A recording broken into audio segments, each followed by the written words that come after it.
Both cameras rolling. Action.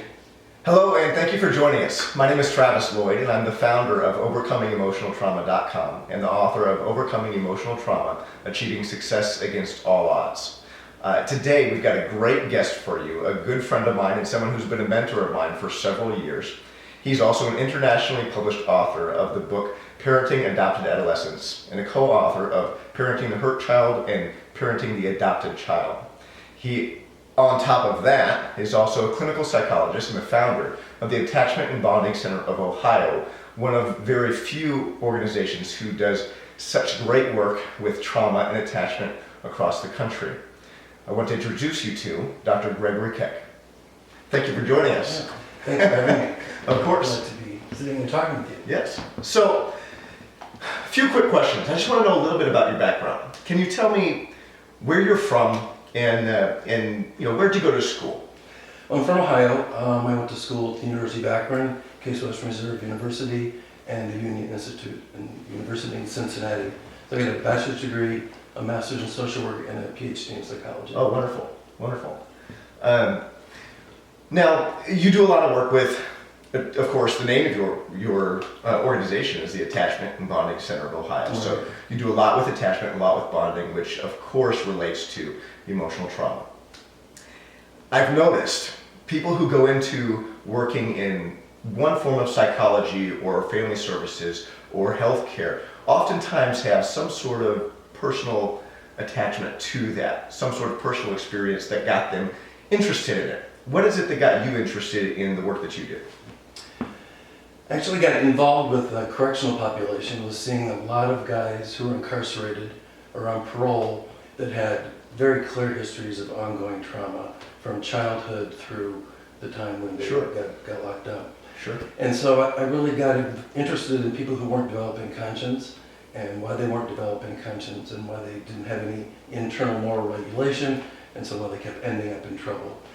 And from there, I evolved in seeing kids who were in foster care or were being adopted out of foster care and seeing many of the same kinds of issues that I saw with the people who were incarcerated.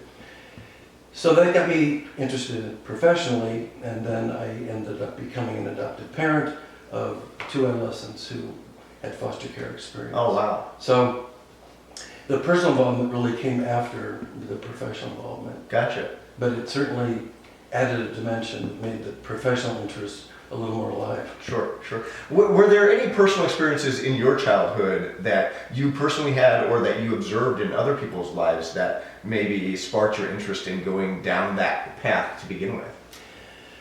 Not a lot, although I had some cousins who ended up in foster care for a period of time and then were reunited successfully with their parents and have really had fine lives. So it was really my only exposure. Sure. In a personal way. Yeah. You know, one thing that I really admire about all of the work that you do is that there aren't a lot of people doing this type of work around the country. How is it that you decided this is what I'm going to do, and I'm going to focus directly with these populations because attachment and bonding issues are something that so many people struggle with. But I like to say it as it's kind of a silent war. So many people struggle with it internally, but very few people talk about it. And that's one of the reasons why I'm speaking and doing the things that I'm doing, to bring a bigger awareness to it. What is it that got you to the point of, okay, I'm going to start this, and this is something that people will drive states for? They'll come from multiple different states to come and receive this service. I think it was really parent driven, because adoptive parents were not finding the services they needed, so they would be contacting us, and in the adoption arena, people talk to each other, particularly with the internet, and so word spreads, and we began getting calls from people all over the world. Actually, I mean, we've had people from England, Scotland, Wales, Australia, because they haven't been able to get the kind of help they needed to help the child fit into their family, and they were finding their families were struggling with not having experienced the trauma initially, but were experiencing secondary trauma or tertiary trauma when the child who had trauma joined the family. Yeah. So And really, the clients found us, and they would tell other people, and so it just expanded. It was really never Sure. our intention to do what we're doing right now. It started out slow, and then it expanded kind of rapidly. So, a really important thing that I like to share with young people especially, but even to adults and professionals is if you take a step towards your dream, if you take a step towards doing what you feel is right inside, you'll be guided down the path that you need. So it's really interesting that you were just doing what you felt compelled to do, Right. and the universe came around and said, this is what we need, and it's made a huge impact. Can you tell me, just for anyone who's watching, give them a brief synopsis, explanation. What is emotional trauma? And keep in mind too that emotional trauma, for all practical purposes, is interchangeable with psychological trauma. Right. The most damaging trauma occurs in the first 2 to 3 years of life. We usually think of trauma that occurs after age 5 as perhaps causing a variety of things like post-traumatic stress disorder. Mm-hmm. But that early trauma really erodes the very foundation of human development. And so everything that occurs for the child developmentally after being exposed to neglect or abuse or sexual abuse, every other piece of development is skewed by the early trauma, even if the trauma has stopped.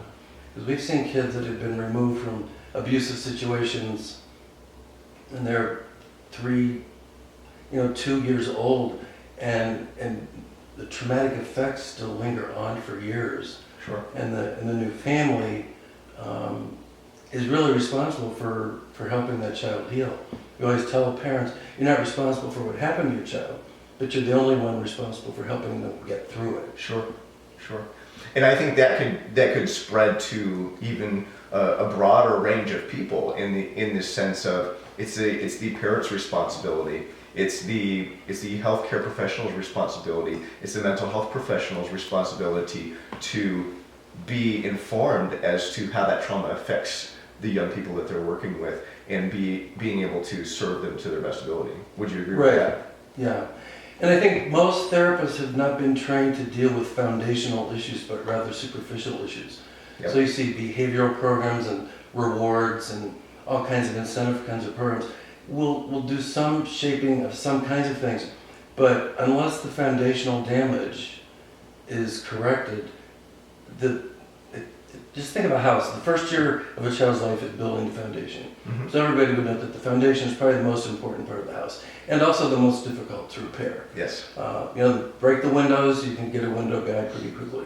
You have a foundation that falls in and collapses, the whole house is going to shift. That's a great analogy. Yeah, I like to think of it like that. And so we have kids who have foundational damage, and people are trying to still put new windows and roof on, but the kid keeps shifting, so nothing that is traditionally done in mental health is very effective. Sure. And so parents find therapists who are probably good therapists for a different population, for kids who don't have foundational damage, but their windows are broken or the roof needs to be repaired.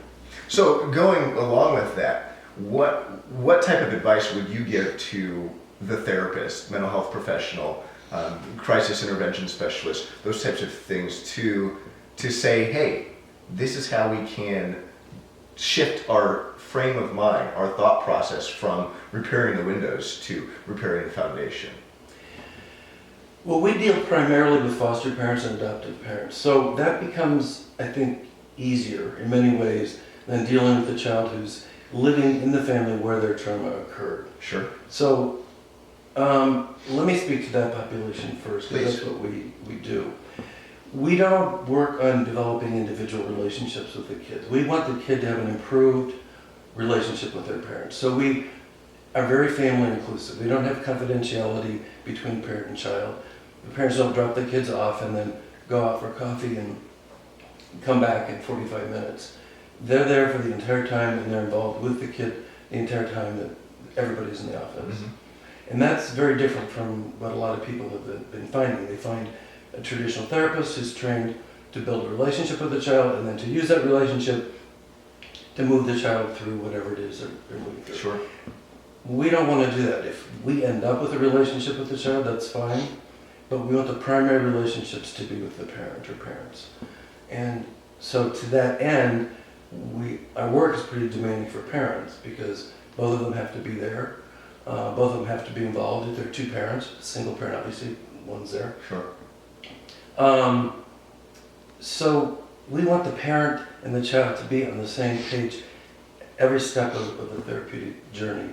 And if they're not, then we don't really feel like we're doing what we need Sure. to do, because the foundation's got to get repaired. Once that gets repaired, I usually refer to that as the developmental jump start. Once that damage is repaired, then you'll see development picking up and not necessarily being exactly like typical development, but it will approximate what could have happened had the child not had the traumatic events intervene in his or her life. Sure.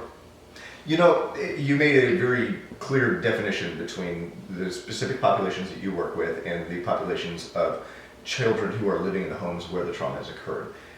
In my work as a crisis worker, I've done a lot of work as a mobile crisis worker in which I work with law enforcement. So anytime we're dealing with somebody who's emotionally unstable, mentally unstable, suicidal, psychotic, homicidal, I'm blessed with the opportunity to go into their home and try and identify where the trauma is coming from. Try and identify how we can work through whatever situation is the biggest crisis for them at that moment.